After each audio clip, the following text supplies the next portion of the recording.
Bismillahirrahmanirrahim. Assalamualaikum warahmatullahi wabarakatuh. Alhamdulillah, wassalatu wassalamu ala rasulillah, wala hawla wala quwwata illa billah. Alhamdulillah, segala puji bagi Allah subhanahu wa ta'ala. Salawat serta salam kepada junjungan kita, Nabi besar kita Muhammad sallallahu alaihi wasallam, untuk keluarganya, istrinya, para sahabat, dan seluruh umat yang mengikuti jalan mereka semua. Anak-anak saya yang dimuliakan Allah subhanahu wa ta'ala, insyaallah pada video ini kita akan melanjutkan pembelajaran kita, ya, fikih. Temanya masih tentang haid, ya.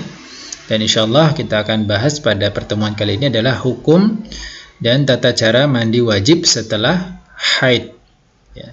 Ini masih pokok pembahasannya keakhwatan, ya. Insyaallah untuk ikhwannya nanti pertemuan nanti di bab 2 setelah PTS insyaallah.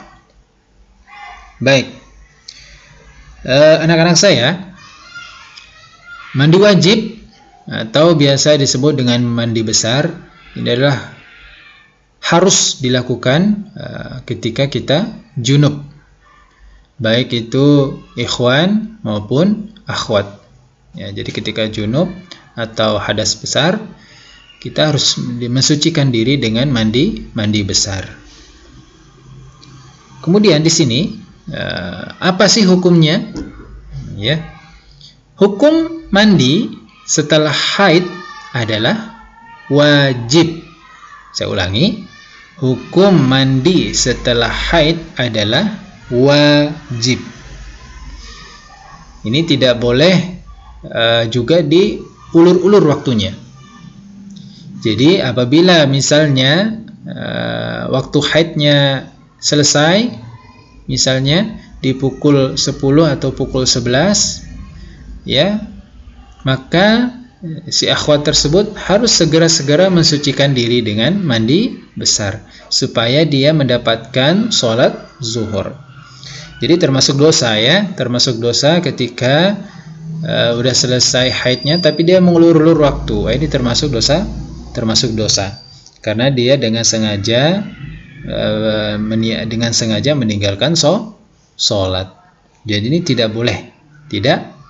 Jadi ketika dia selesai haidnya langsung mandi, ya. Kemudian bila tiba waktunya sholat yang fardu, laksanakan, ya, tidak ditunda-tunda lagi. Baik, kita akan lanjutkan tata cara mandi wajib. Di sini Bapak telah rangkum, ya, menjadi 10 tata cara mandi wajib supaya anak-anak saya tidak bingung ketika mempraktekannya. Baik. Yang pertama, membaca basmalah dan berniat.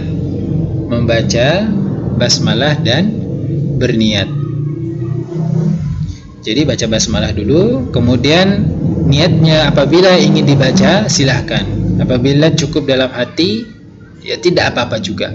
Misalnya untuk anak-anak saya yang ingin membaca niatnya, lafalnya seperti ini, ada di halaman 10, ya. Nawaitul ghusla li raf'il hadatsil akbari minal haidi fardhan lillahi ta'ala. Saya ulangi. Nawaitul ghusla li raf'il hadatsil akbari minal haidi fardhan lillahi ta'ala. Misalnya pengen baca artinya, saya niat mandi junub untuk menghilangkan hadas besar haid karena Allah subhanahu wa ta'ala. Karena dengan niat inilah yang menentukan mandi kita itu mandi besar atau mandi wajib, ya, atau mandi junub.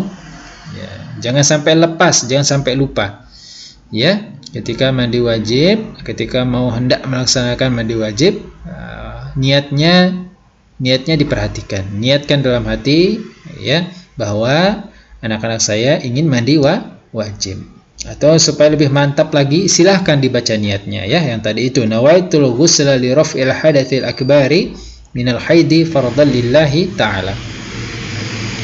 Setelah membaca basmalah dan niat, berikutnya adalah membersihkan kedua tangan sampai bersih.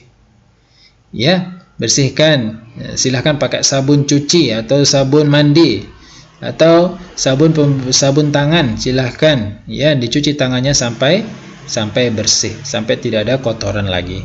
Ya. Yang ketiga, menghilangkan kotoran yang ada di badan. Nah, misalnya ada kotoran-kotoran di badan yang dapat menghalangi air dari kulit tubuh kita, maka itu dihilangkan terlebih dahulu. Dihilangkan ya, jangan sampai menyebabkan tidak sempurna mandi wajib kita. Misalnya ada bekas cat atau misalnya ada stiker-stiker ya, suka nempel-nempel stiker di badannya ya, di lengannya, itu dibersihkan terlebih dahulu supaya air tersebut tidak terhalangi ya. Berikutnya, setelah kita bersihkan kotoran, kemudian terlebih dahulu kita beristinja dulu. Beristinja di sini adalah bersuci. Ya, bersuci. Misalnya gini ya, maaf ya, cuci kubul dan duburnya sampai bersih. Ya. Kemudian berikutnya berwudu dengan sempurna. Setelah tadi beristinja, membersihkan kubul dan duburnya sampai bersih, kemudian berwudu dengan sempurna. Seperti wudu kita melaksanakan sholat. Ya, jangan sampai terlewat. Ya, jadi beristinja, kemudian dilanjutkan dengan berwudu dengan sempurna. Kemudian berikutnya mengambil air dengan kedua tangan dan menyiram kepala sampai ke akar-akar rambut.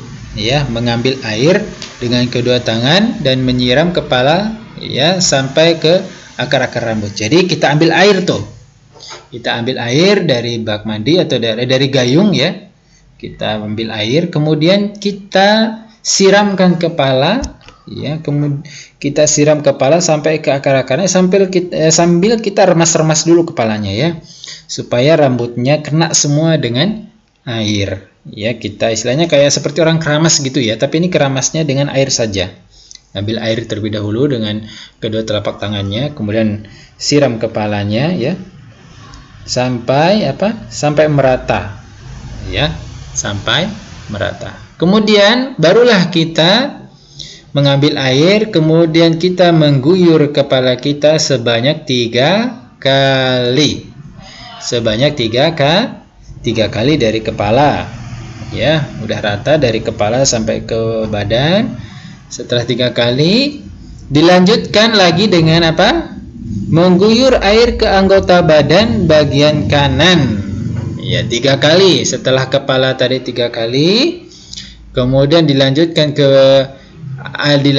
guyur badan ke bagian kanan. Guyur airnya ke anggota badan bagian kanan. Kemudian setelah 3 kali, ya 3 kali juga ya. Setelah 3 kali, lanjutkan ke sebelah kiri 3 kali lagi sampai ke bawah. Tidak boleh ada yang terlewat. Ya, ada lipat-lipatan tubuhnya, digosok supaya air tersebut mengenai semua sekujur tubuh. 3 kali. Kemudian terakhir, tidak berbicara saat mandi. Ini tidak diperbolehkan ketika melaksanakan mandi wajib atau mandi junub.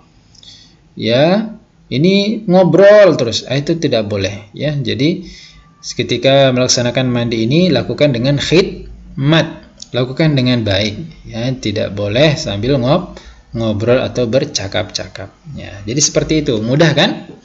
Ya, coba kita ulangi lagi.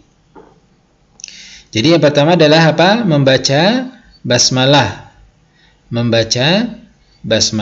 dan berniat. Niatnya bisa cukup dalam hati saja atau bacakan niatnya supaya lebih mantap lagi. Nawaitul ghusla li raf'il hadatsil akbari minal haidi fardhan lillahi ta'ala. Kemudian membersihkan kedua tangan sampai bersih. Bersihkan tangannya ya dengan menggunakan sabun, karena nanti kita akan mengambil air, kita siramkan kepala ya. Jadi tangannya harus dalam kondisi bersih. Kemudian menghilangkan kotoran yang ada di badan. Jadi jangan sampai ada kotoran-kotoran yang menempel sehingga air mandi kita terhalang ya, tidak mengenai kulit. Kemudian beristinja bersihkan kubul dan duburnya dengan sempurna, ya. Kemudian yang kelima, berwudu dengan sempurna. Berwudu dan sempurna, berwudu seperti biasa, ya. Berwudu seperti wudu kita akan melaksanakan sholat. Kemudian di sini ada yang keliru, ya. Sebentar dulu. Ini ya. Ini enggak usah, ya. Saya keliru. Berarti di sini yang ke-6, kemudian 7, kemudian 8, kemudian di sini 9, ya.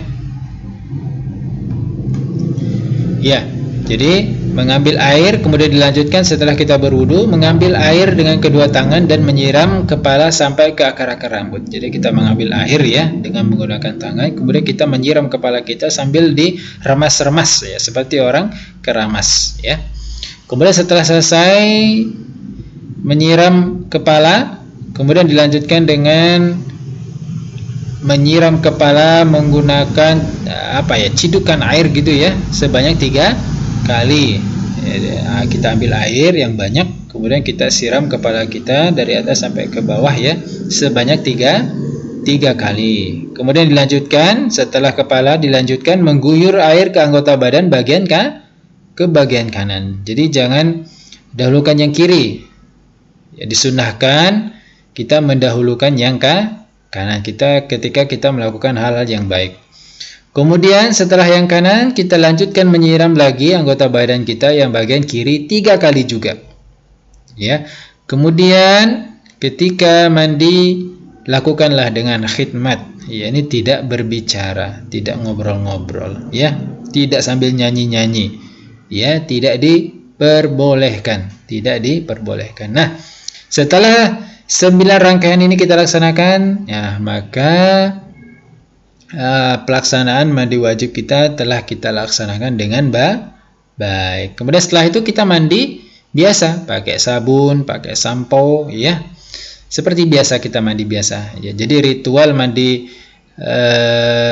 junub ini hanya begini langkahnya, ya, 9 langkah tadi. Ya, sisanya kita seperti mandi biasa, pakai sabun, ya, pakai sampo, kemudian kita lanjutkan dengan sikat gigi dan lain-lain. Baik, cukup sekian dari Bapak. Terima kasih atas segala perhatiannya. Lebih dan kurangnya mohon maaf. Assalamualaikum warahmatullahi wabarakatuh.